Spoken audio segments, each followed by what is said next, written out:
Hello and welcome to Insight Ophthalmology. This is Dr. Amrit welcoming you to another lecture. Today we are studying the Exotropia classification. In our previous video, we talked about what are the causes of exotropia, in which we discussed 7 theories that leads to the exotropia development.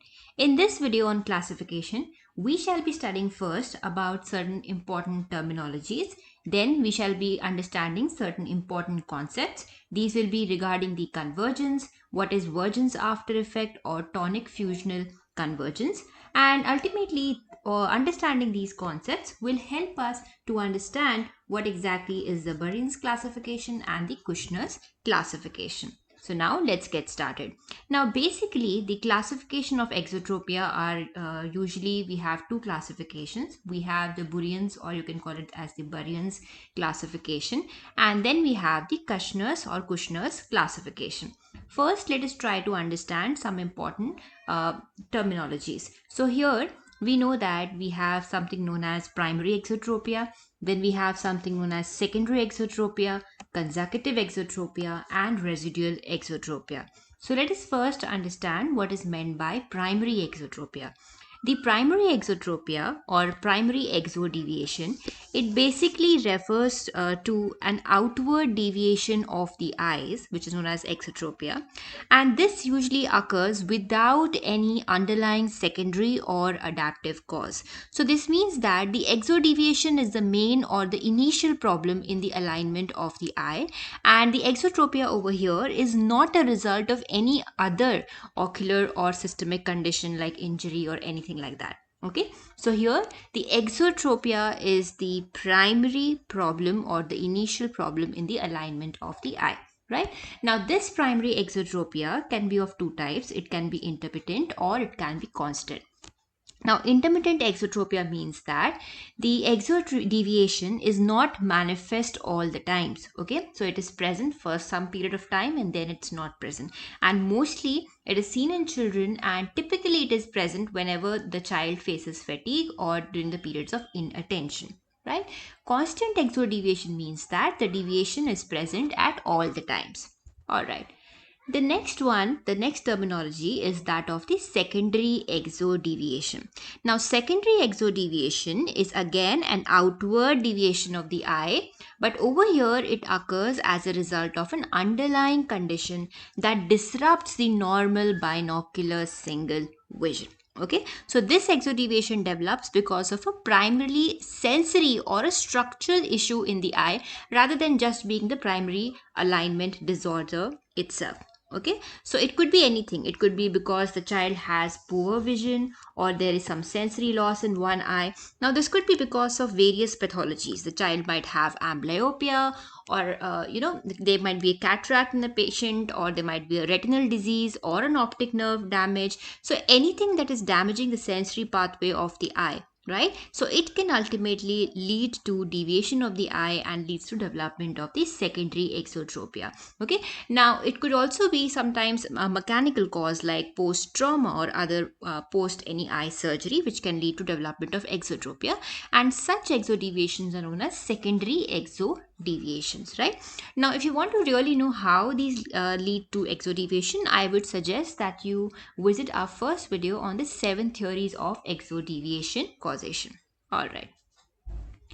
Next, we have something known as the consecutive exotropia. Now, as the name suggests, consecutive exotropia means that this is an exodeviation that is developing after you do a surgery for esotropia. So, normally in esotropia, the eye is going to be inwards, and then certain surgery is going to be taken over so that you laterally deviate the eye and make it orthotropic. However, if there's any overcorrection in this esotropia correction surgery, the eye is going to now, the eye will now be sitting in a lateral position, leading to development of consecutive exotropia. Right? So consecutive exotropia is nothing but it develops after surgery for esotropia, and basically when there is overcorrection in the esotropia surgery. All right.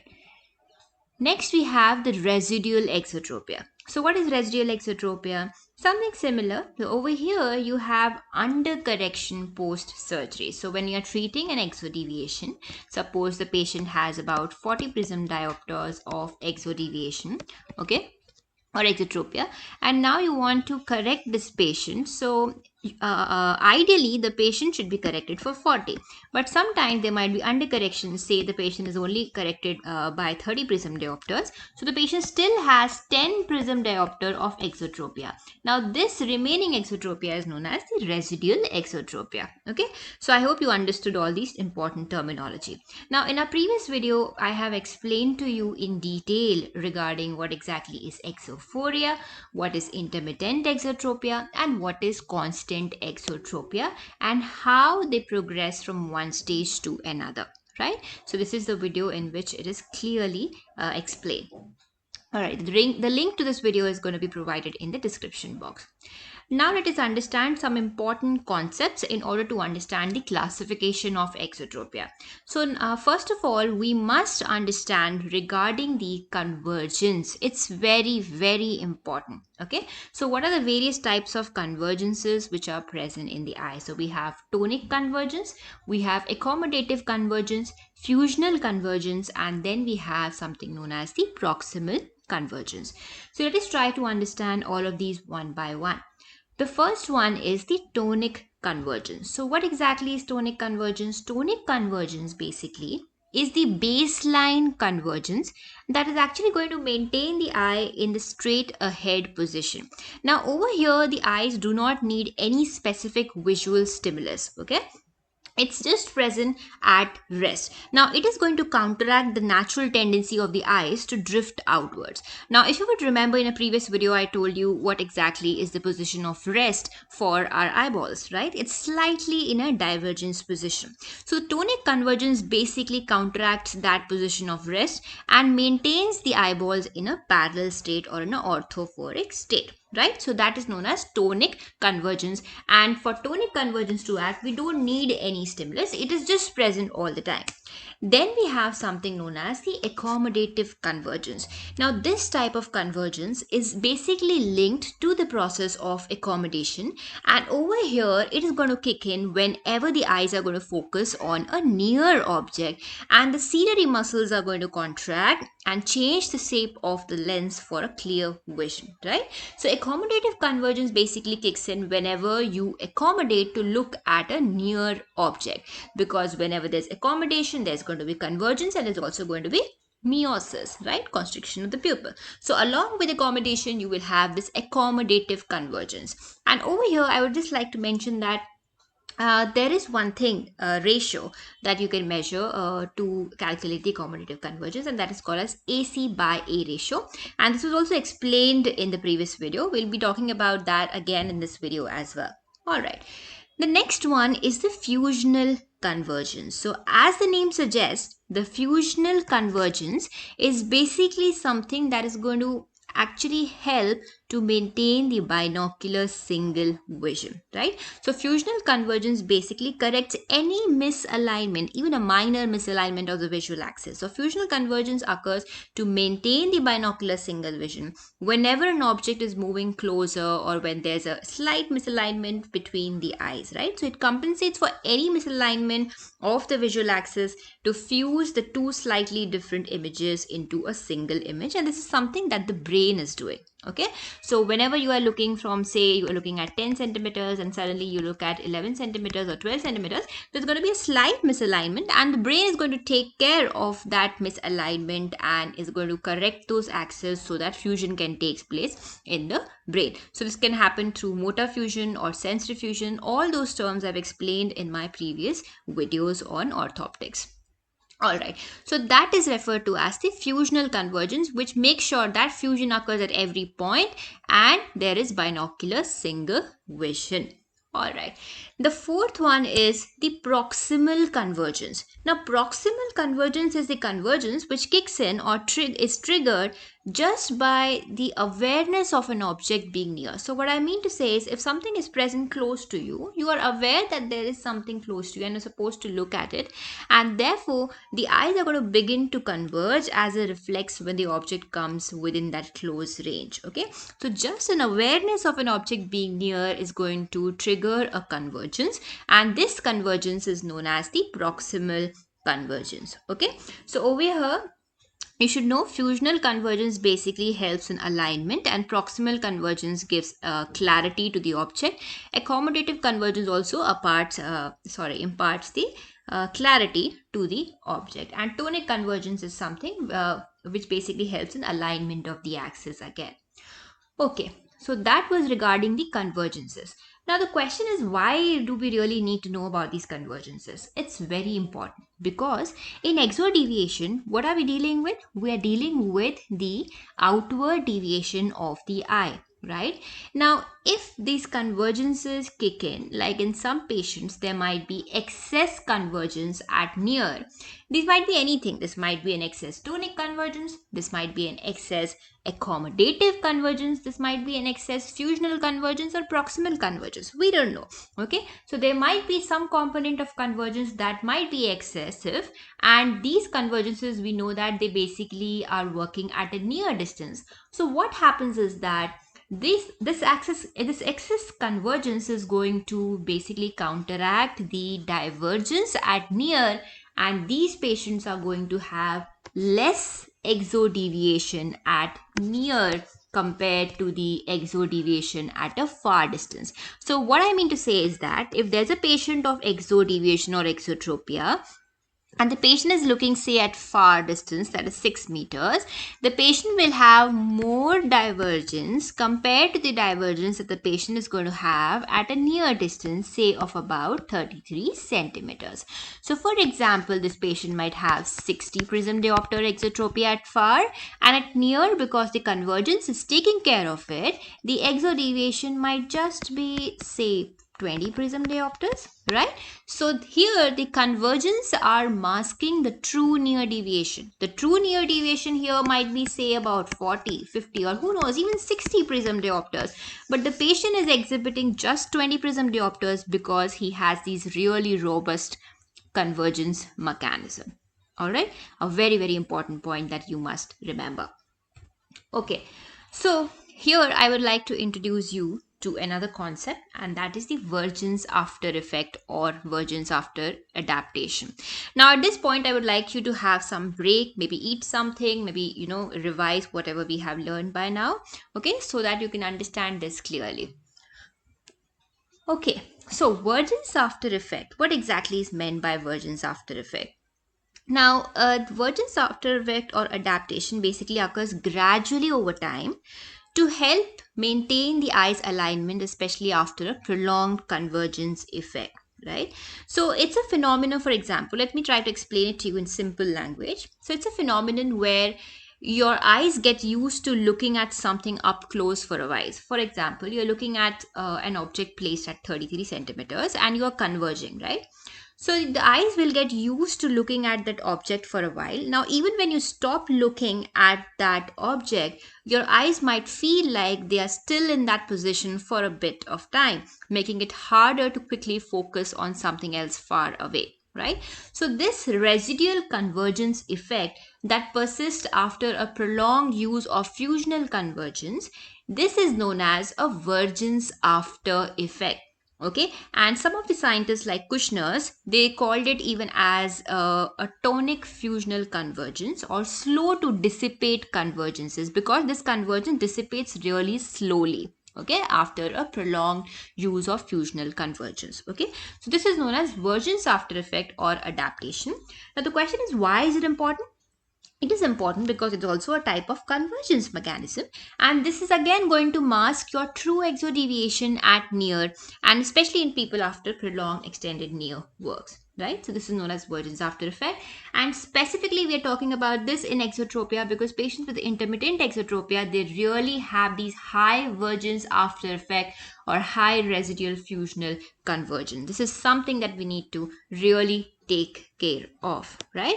And therefore we also need some tests in order to get rid of this vergence after effect or excessive convergence mechanism, because it is only then that we will be able to reveal the total or the real extent of exodeviation that the patient is having at near.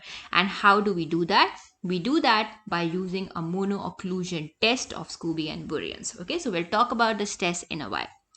Okay, meanwhile, now let us come to our main topic of discussion today, and that is the Burians and the Kushner's classification. Okay, so all that background conceptual knowledge was really important for you. Okay, so first we'll be discussing about the Burian's classification. Now, intermittent exotropia has been divided into 4 groups according to the classification system proposed by Burian, and this system is basically based upon the concept of fusional convergence and divergence, and it actually relies on the measurements of distance and near exotropic deviation, right? So what you're going to do over here for to classify a patient into Burian's classification is that we will be measuring the distance exodeviation, then we will be measuring the near exodeviation, then we are going to compare these two deviations, the distance and near, and if there is any difference between the near and the distance exodeviation, we are going to do a test called as the monocular occlusion test or mono-occlusion test. And why do we do it? We do it to bring out the real near deviation for the exotropic patient. All right, now at this point, if any of you if anyone is not sure about how do we really measure the deviations in these patients, so I'm going to give a link in the description box because I've explained to you about that in the prism cover test video, so you can check out that video. All right, so Burian basically classified this into 4 categories. So we have 4 categories over here. We have a divergence excess category, then we have basic intermittent exotropia, then we have convergence insufficiency exotropia, and a pseudo-divergence excess or simulated divergence excess exotropia. Okay, so don't get scared. Let me try to explain it to you. It's very easy. The divergence excess, also sometimes people like to call it as true divergence excess. Here, the deviation is going to be larger. And when I'm saying deviation, I'm talking about exotropia because that is what is the topic, right? So here in divergence excess, the exotropic deviation is going to be larger at distance compared to the exotropic deviation at near.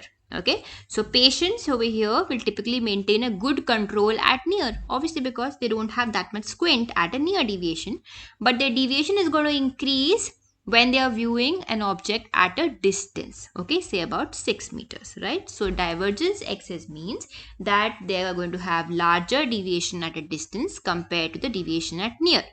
Then what is basic intermittent exotropia? Basic exotropia is when your exotropic values or measurements are almost equal at near and distance. Convergence insufficiency is when the exotropic deviation is larger at the near distance compared to the distance measurements, right? So such patients are going to actually have difficulty maintaining their binocular vision during the close task, example reading. Why? Because they have more squint present at a near distance, right? And then we have a 4th category that we'll discuss in detail, and that is known as the pseudo-divergence excess or simulated divergence excess. That means these patients are going to behave like the true divergence excess, but after you do certain tests, you will figure out that there's something fishy going on. There is something that is masking the true near deviation in these patients, and that is the reason why we call it pseudo-divergence or simulated divergence excess. Okay, we'll talk about that. But over here, one more thing you should remember is that the difference between the deviations, whether it is divergence excess or convergence insufficiency, where we are saying that in divergence excess, the distance deviation is more than the near. In convergence insufficiency, it is the near deviation which is more than the distance deviation. The significant difference between the two should be at least 10 prism diopter. Okay, so what I mean to say is if distance deviation is 30 prism diopter, the near should be about 20 prism diopter. Okay, or it should be less. If it is anything more than that, then it will classify into the basic intermittent exotropia variety. So I hope that is clear. The difference is important over here. It should be at least 10 prism diopter. Alright, now as promised, let us discuss about what is meant by pseudo-divergence excess or simulated divergence excess. Now, at this point, I believe that all of you really understood what exactly is meant by convergence after effect, right? So, if you understood that, understanding pseudo-divergence excess becomes really simple. So, pseudo-divergence excess or simulated divergence excess is something that patients are going to behave like true divergence excess. That means they are going to have this deviation or exotropia which is larger at a distance compared to the exotropia at a near distance. But their near deviation is going to increase within the 10 prism diopter of distance deviation after a period of monocular occlusion, and that period is 30 to 60 minutes of monocular occlusion, right? And why is it happening? It's happening because they have those really difficult to dissipate or really thick convergence after effect, which some people like to call it increased tonic fusional convergence at near mechanism. And this excessive convergence is basically masking their true deviation at near, and therefore we need some test to dissipate this excess convergence after effect to reveal the latent exo deviation at near, and that test is the occlusion test of Scobee Burian. Now, don't get confused. This is the same monoocclusion, so you can call it as monocular occlusion test, or you can call it as monoocclusion test as well, right? So, Burian basically found out that if you occlude one eye, if you patch one eye for 30 to 45 minutes, you will be actually masking the fusional convergence, and therefore in these patients the true divergence or the true exotropia at near distance will be revealed after you occlude the patient for 30 to 45 minutes, right? So why exactly you have to occlude for near distance? The reason was whenever we are looking at a near object, we have a stronger fusional stimulus. Okay, a near stimulus is always a stronger fusional stimulus compared to the distance. Then an object which is present close, okay, that's called the proximity of the object. The size of the object is also going to be more because the object is nearer to you, so extending a greater angle. The brightness of the object is also going to be more, something which is coming, the rays coming from too close to the eye, obviously the object is going to appear brighter, right? So therefore the stimulus for fusion is going to be more from the near objects compared from the distance object, and therefore occlusion for near testing is really important, and this is something which Burian said, right? Okay, now why are we really covering one eye? Now this is done to temporarily stop them from working together. So basically normally the eyes are going to try really hard to stay aligned through something which is called fusional convergence that we discussed, right? And this fusional convergence is actually like a teamwork between the eyes. And when we are covering one eye for about 30 to 45 minutes, we are basically turning off that teamwork. So patients with intermittent exotropia, they're often controlling their deviation more effectively at near than at distance because of the stronger fusional stimulus at near, because of the stronger convergence after effect, or some like to call it tenacious proximal fusion, and there's something called Scobee phenomena also. So hang up for just hold your horses for a while. We'll talk about that as well. So many mechanisms working at near, right? So this occlusion disrupts this mechanism, allowing the true near deviation to manifest, and that is why we occlude these patients. Now at this point it's very important that you don't allow the two eyes to see together. Even when you're removing the patch, you make sure that the fellow eye is covered first with the occluder, because if you're going to just remove the patch, the patient is going to start seeing binocularly and the fusional mechanism is going to kick in again, and then the entire purpose of doing the test will be futile, right? So always remove the patch, cover the first occlude the fellow eye and then remove the patch, and then start doing your cover uncover test to measure the deviation, right? So in this patient, if the near deviation now increases to almost approximate the distance deviation or comes within the 10 prism diopter value, after uniocular occlusion, then we say that the patient is actually having what is known as the pseudo-divergence excess or simulated divergence excess. Okay, so let me give you an example. For example, say this patient was there and at say this patient, okay, at distance the patient had a measurement of about 40 prism diopter, and at near the measurement was 20 prism diopter of exotropia. Now after monocular occlusion, say, now what happens is that the deviation now becomes 35 prism diopter at near, and distance it becomes 40 prism diopter. Now before occlusion, what category are you going to put the patient into? The distance, the difference between the distance and near deviation here is about 20 prism diopter. It is definitely more than 20 prism diopter difference, and therefore the patient would come into the divergence excess category. However, post occlusion, you can see that the difference over here has become just 5 prism diopter. So the patient has now landed into the basic exotropia variety, right? And this is how the occlusion test basically actually this is how the occlusion test basically works, and therefore you can say that this patient was actually having a pseudo divergence excess. Alright, so that was your Burian's classification of intermittent exotropia. So we had divergence excess, basic intermittent exotropia, convergence insufficiency, and pseudo-divergence excess or simulated divergence excess. And over here, the focus was on the fusional mechanism and the distance and near deviations and the difference between them. Now, Kushner came and he said that actually 60% of the patients with divergence excess will actually have a high AC by A ratio and 40% will have a normal AC by A ratio. That means Kushner was suggesting that there were far more other mechanisms associated with convergence which were responsible for masking of the near deviation than just the fusional convergences, right? And therefore Kushner came up with his new classification in which he classified exotropia as follows, right? Now this might look a little bit daunting, but first we'll try to understand what is meant by a +3 diopter test. After we have understood this +3 diopter test, this classification of Kushner will become much more easier to understand. So Kushner was focusing at this time on the importance of accommodative convergence, right? So AC by A ratio basically actually measures the accommodative convergence and its role in exotropia. AC by A ratio was explained in detail in the previous video. It is nothing but it is change in the convergence or accommodative convergence per unit change in accommodation.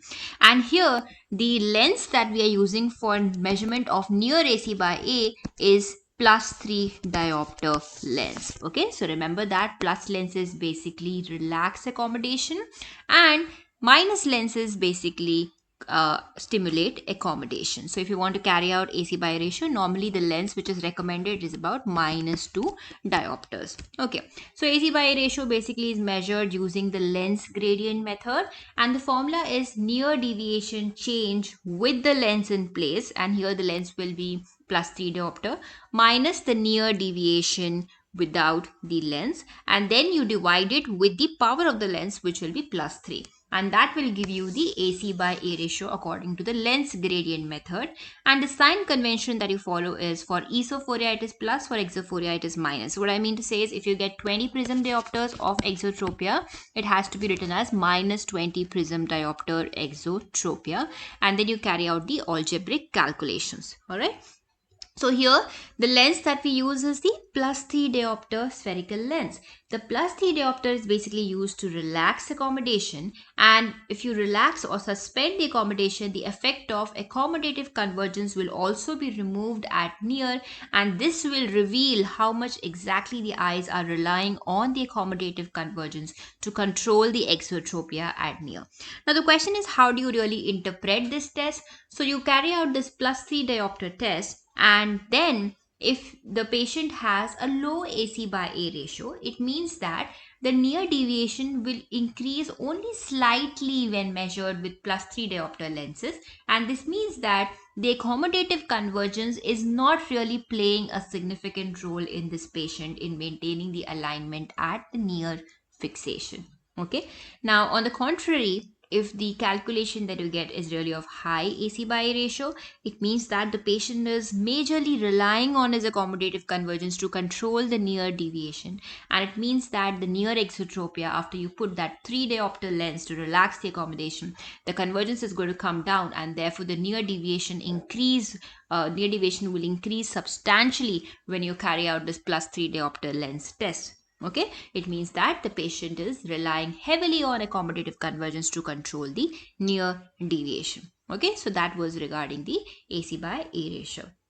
So to summarize, we basically have this primary exotropia and classified into intermittent and constant. Then intermittent is again classified into divergence excess. Then we have basic and convergence insufficiency. This is all based on the near and distance disparity of the deviation. Then divergence excess is again classified into the simulated and true divergence excess. So what I mean to say over here is that the near deviation, if it increases to approximate the distance deviation after uniocular occlusion, and the patient has normal AC by A ratio, or sometimes the patient can have a higher AC by A ratio, and that happens when the near deviation increases to approximate the distance deviation when measured with a plus 3 diopter lens. Okay, but it's not so much affected by the occlusion. Okay.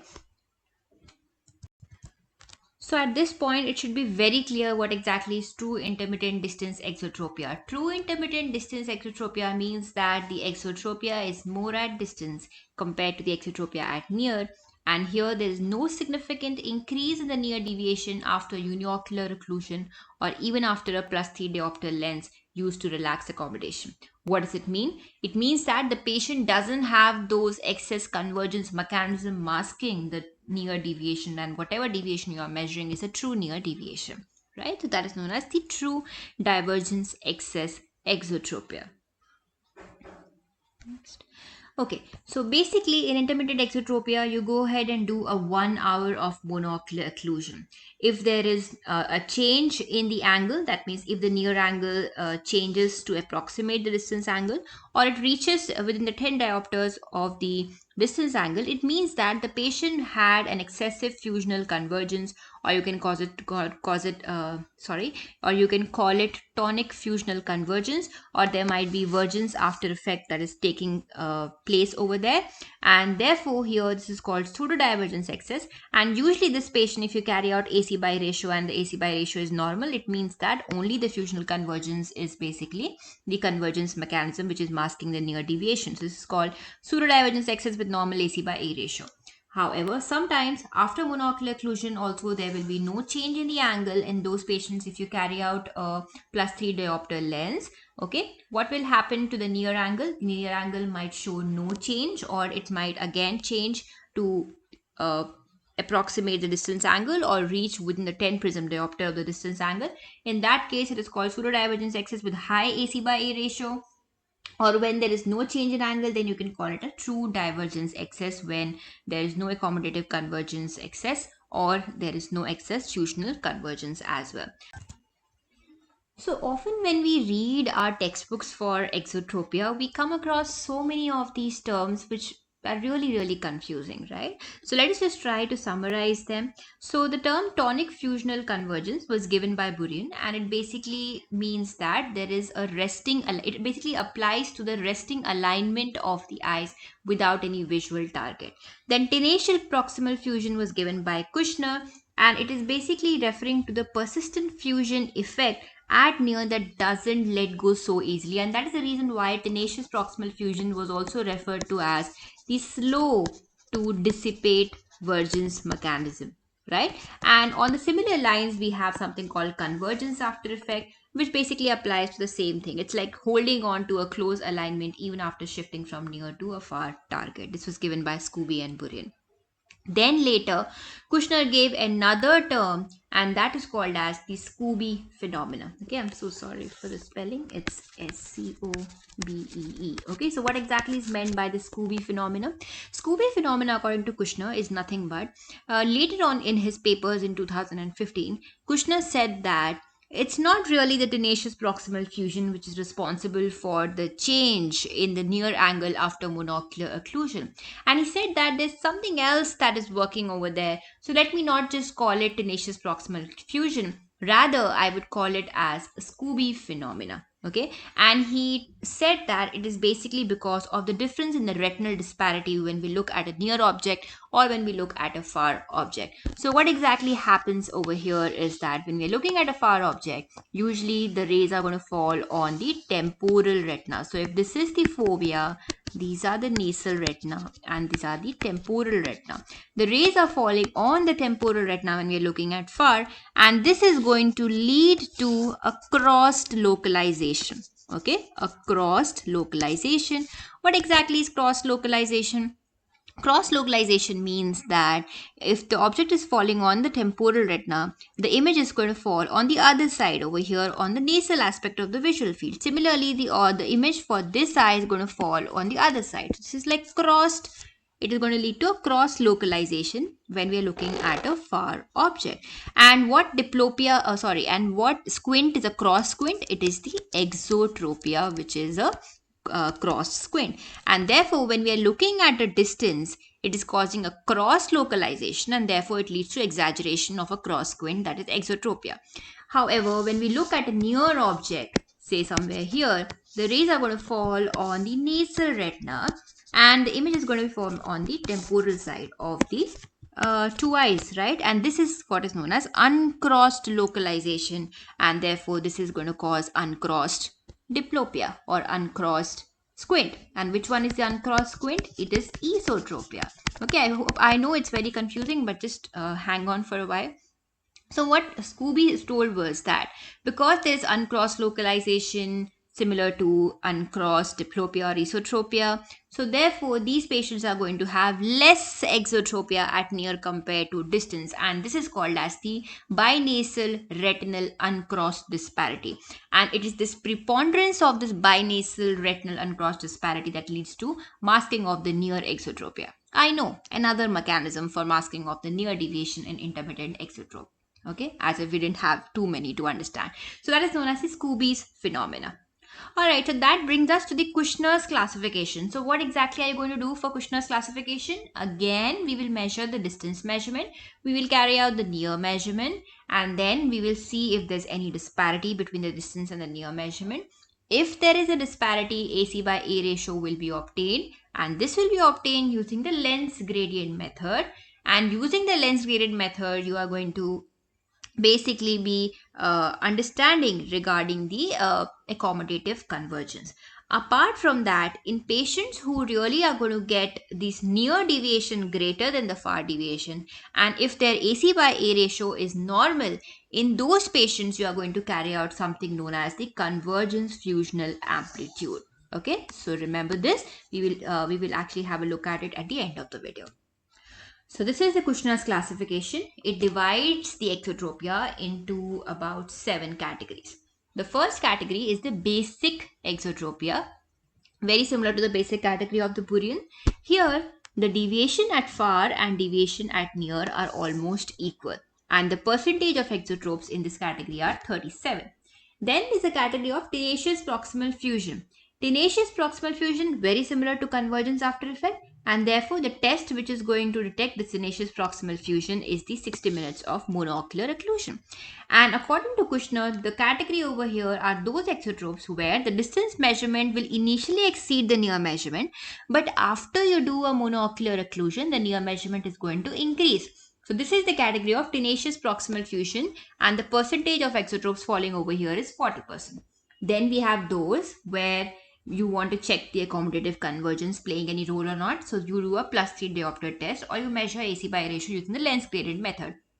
So in these patients, if the AC by ratio is high, they fall under the category of high AC by ratio. It means that the distance measurement initially exceeds the near measurement, and then they have a high AC by A ratio also present. So this is the 5% of the exotropic population.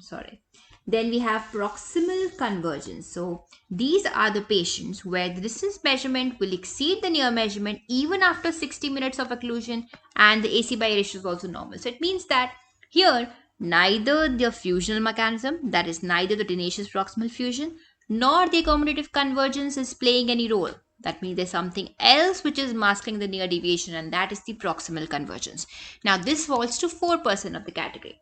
Then Kushner comes to the part where the near measurement of the exodeviation might be exceeding the distant measurements. Okay, so up till now, the distant measurement was more than the near measurement, but here the near measurement is more than the distance. Okay, so here the near measurement exceeds the distance measurement, and the accommodative convergence and AC by A ratio is low. So this is the low AC by A ratio, right?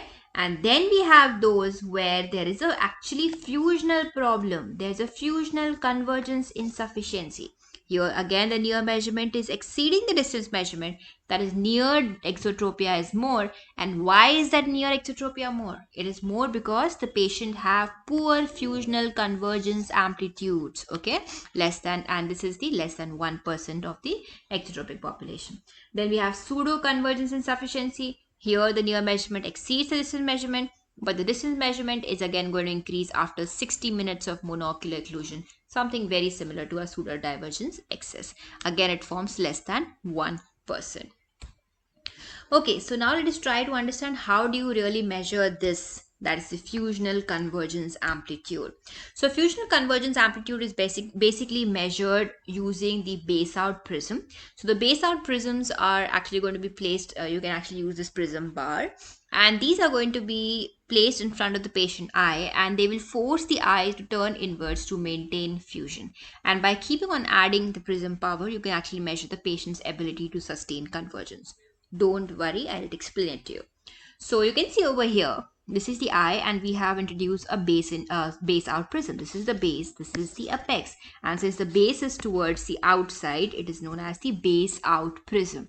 Now when you introduce this base out prism in front of this exotropic eye, the rays of light which are coming like this, so you can see if this is the point from where they're coming, the ray are going to bend towards the base, right? That is what happens in prism, and the image is shifted towards the apex. So to the eye, it is going to seem as if the image is coming from here, right, somewhere closer from the original point of fixation.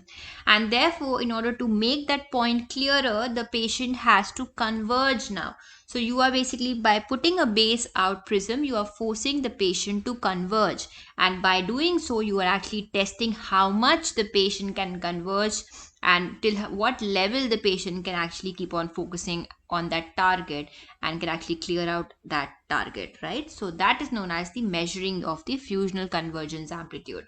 So you start with a low power base out prism, and then you increase the power in really small increments, and while asking the patient to keep focusing on that single target like a dot or a letter. So you do give the patient this target over here. The patient has to focus on that, and make sure you ask the patient that they have to see that target clearly. All right.